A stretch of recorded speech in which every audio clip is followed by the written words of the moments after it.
안녕하세요. 우리가 무상증자와 액면분할의 차이점을 좀 더 잘 이해하기 위해서 회계, 재무 관점에서 좀 더 자세히 살펴보도록 하겠습니다. 우리가 자본금이라는 게 있고 또 자본총계라는 게 있는데 이게 엄밀하게 말하면 다른 겁니다. 어떻게 다르냐? 주식회사의 자본금은 발행주식수 곱하기 액면가입니다. 발행주식수 곱하기 발행가가 아니라 액면가가 자본금이라는 거죠. 우리가 보통 액면가는 발행가보다 굉장히 낮다라는 것을 알잖아요. 그러면은 자본금도 상대적으로 굉장히 작겠구나 라는 것을 알 수가 있겠습니다. 그래서 HLB의 재무제표를 들어가 봐도 발행가 마이너스 액면가 곱하기 발행주식 총수인 주식발행 초과금이 7,400억 원인데 비해서 자본금은 액면가 곱하기 발행주식 총수니까 260억 원밖에 안 됩니다. 주식발행 초과금이 훨씬 큰 것을 알 수가 있죠.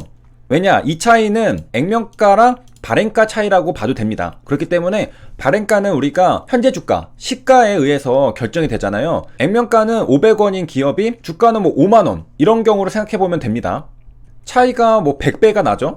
자, 그러한 데서 기인한 차이점이 자본금과 주식발행 초과금의 차이다라고 생각하시면 되겠습니다. 그러니까 한마디로 자본금은 액면가 곱하기 발행 주식수라는 것이고요. 그리고 우리가 흔히 말하는 자본총계라는 것은 요 자본금 뿐만이 아니라 주식발행 초과금, 기타 자본 항목, 이익잉여금 이런 것들을 전부 다 합한 게 바로 자본총계입니다. 그러니까 자본금이랑 자본총계는 다르죠.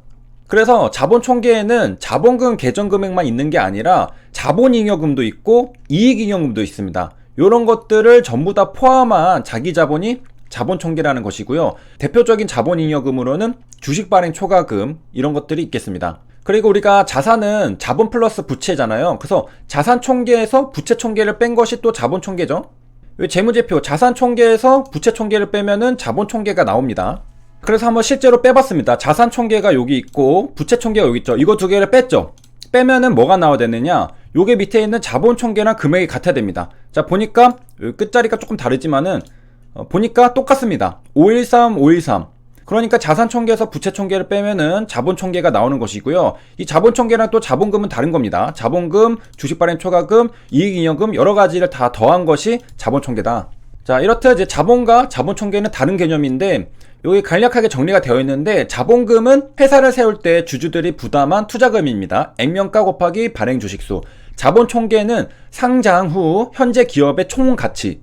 예를 들어서 상장 후 뭐 유상증자를 했다. 그럼 주식발행 초과금이 늘어나겠죠. 그리고 뭐 이익잉여금이 있다. 결손금이 있다. 이런 것들이 전부 다 같이 반영이 돼서 나온 게 자본총계입니다. 그러니까 처음에 회사를 설립할 때 액면가 곱하기 발행 주식수만큼 납입을 하잖아요. 그 이후에도 자본을 조달하고 뭐 이익이 생기고 안 생기고 그런 것들이 있겠습니다. 그런 것들을 전부 다 계산을 하니까 나온 게 자본총계다라는 것입니다. 자, 우리가 재무상태표를 마무리하면서 여기에 간단한 예시가 있는데요. 내 돈 500원, 남의 돈 500원을 합하면은 공장 1000원이 나옵니다. 우리가 자산은 자본 플러스 부채잖아요. 이 중에서 자본은 내 돈입니다. 지금 우리는 내 돈에 대한 얘기를 하고 있는 건데요. 여기 보면은 우리는 유동부채, 비유동부채가 있는 부채총계에 대해서는 얘기를 하지 않고 있습니다. 우리는 내 돈에 대한 자본총계에 대해서 얘기를 하고 있는 거죠. 그래서 내 돈 500원을 넣고 은행 대출금으로 500원을 넣은 다음에 공장은 1000원으로 가지고 있는 게 아니라 공장 500원, 트럭 250원, 현금 250원 이렇게 가질 수도 있잖아요.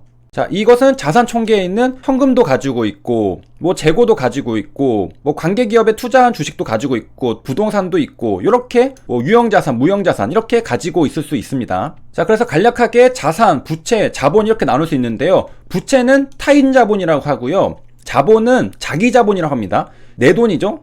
자기자본, 남의 돈이죠. 타인자본입니다. 자, 그리고 유동, 비유동은 부채 같은 경우에 1년 안에 갚아야 하는 거, 비유동은 1년 뒤에 갚아야 되는 거, 유동자산, 비유동자산도 비슷합니다. 그래서 즉시 현금을 바꿀 수 있는 거, 비유동은 공장이나 땅처럼 유동화가 힘든 거, 현금을 바꾸려면 시간이 걸리는 거. 자, 이렇게 나눌 수가 있겠고, 자, 우리가 지금 보고 있는 것은 내 돈이죠. 자본총계에 대해서 보고 있었습니다. 자본금은 회사를 세울 때 들어간 돈이었고, 뭐 이익잉여금 같은 것은 회사를 세운 뒤 장사를 해서 남은 돈, 자본잉여금은 뭐 유상증자 등을 통해서 자본거래를 통해서 생긴 잉여금, 그게 자본잉여금이었습니다. 이러한 관점에서 파메신의 무상증자 결정을 보도록 하겠습니다. 2020년 6월 달에 나온 공시인데요. 역시 마찬가지로 신주제어는 주식발행 초과금인 자본잉여금을 사용했습니다. 신주의 상장 예정일이 2020년 7월 20일이니까 무상증자까지 깔끔하게 다 끝난 상태라는 것을 현재 시점에서는 알 수가 있습니다. 기간이 6월 31일까지인 반기보고서랑 이후에 나온 보고서랑 자본금에 대해서 비교를 해보도록 하겠습니다. 2020년 반기 6월 30일까지의 자본금은 3463입니다. 단위가 100만원이니까 34억 원인 걸 알 수 있는데요. 바로 이제 한 분기 뒤 9월 30일까지의 재무제표를 보면요. 자본금이 2배 늘은 70억 원인 것을 알 수가 있겠습니다. 그러니까 무상증자를 하게 될 경우에는 자본금이 34억에서 70억으로 증가한 것을 볼 수가 있겠습니다. 그러니까 무상증자를 하면은 자본금이 늘어난다. 자, 그리고 증자전 발행 주식 총수를 보면요. 6916494가 신주도 6916464라는 걸 알 수 있겠습니다. 1주당 신주 배정 주식수가 1이니까 1대1 무상증자, 100% 무상증자인데 증자전 주식수랑 신주수가 같은 것을 통해서 우리가 뭐를 알 수 있느냐? 파맵시는 자사주가 없구나 라는 것을 알 수가 있겠습니다. 왜냐하면은 무상증자는 자사주는 해당하지 않거든요. 자, 그래서 역시 내려가서 보면은 신주 배정권이 없는 자기 주식은 없습니다 라고 나와 있습니다. 자, 이것을 우리가 꼭 읽지 않아도 신주수랑 발행 주식 총수가 똑같다라는 것을 통해서 자사주가 없다라는 것을 유추할 수가 있습니다. 자, 그리고 파메신 주가는 무상증자 결정이 나오고 어떻게 됐을까? 6월 15일에 보면요. 무상증자 결정이 나온 것을 볼 수가 있죠. 자, 역시 파맵신도 무상증자 결정이 나오고서 급등해서 25%까지 상승한 것을 확인할 수 있겠습니다. 자, 그 이후에 이제 주가들이고요. 자, 신주 배정 기준일이 7월 1일.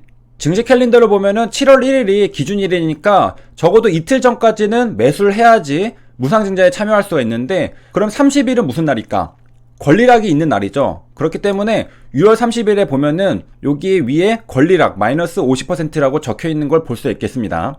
6월 29일까지가 매수를 하면은 무상증자 권리를 획득할 수 있는 거고, 다음 날은 권리가 떨어지는 날인데 이날 시가가 플러스 9%로 떴습니다. 여기까지 확인할 수 있고, 자, 신주 배정 기준일이 7월 1일이잖아요. 결제 기준입니다. 우리가 매수를 6월 달에 했다고 하지만은 결제 실제로 신주 배정 기준일은 7월 1일이니까 6월 30일까지 반기 보고서에는 적용이 되어 있지 않은 걸 알 수 있고, 7월 1일부터니까 그 다음 분기 9월 30일까지인 3분기 보고서에는 자본금이 증가한 것을 볼 수가 있겠습니다.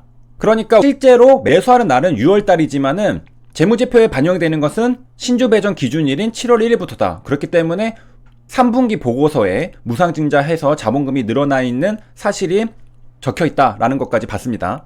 자, 그러면 무상증자를 통해서 자본금이 늘어나는 건 알겠는데, 어쨌든 100% 무상증자를 할 때 주가는 반토막이 나고 주식수는 2배가 늘어나잖아요. 그러면은 액면 분할이랑 동일한 게 아닌가? 이렇게 생각할 수 있죠. 그러니까 회계 재무 관점에서 다른 겁니다.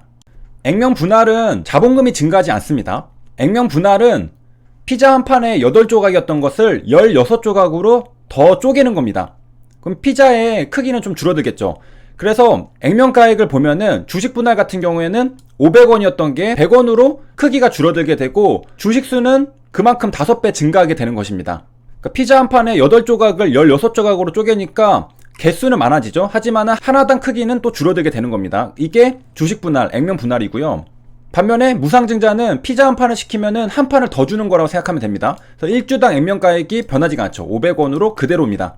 액면가에 500원짜리를 하나 더 준다, 이렇게 생각하면 됩니다. 그러면서 자본금이 늘어난다라는 것. 그런데 액면 분할은 자본금이 늘어나지 않기 때문에 어디서 추가로 피자 한 판을 더 가져올 수는 없잖아요. 그렇기 때문에 가지고 있는 피자를 자르는 겁니다. 그래서 8조각을 16조각으로 잘라가지고 나눠주는 거니까 거기에 차이점이 있다라고 생각하면 되겠습니다. 그래서 주식 분할 결정은 유통 주식수 확대 목적으로 카카오에서 한다. HAB 무상증자는 액면 분할과 달리 자본금이 늘어난다는 것을 알아봤습니다. 여기까지 시청해주셔서 감사합니다.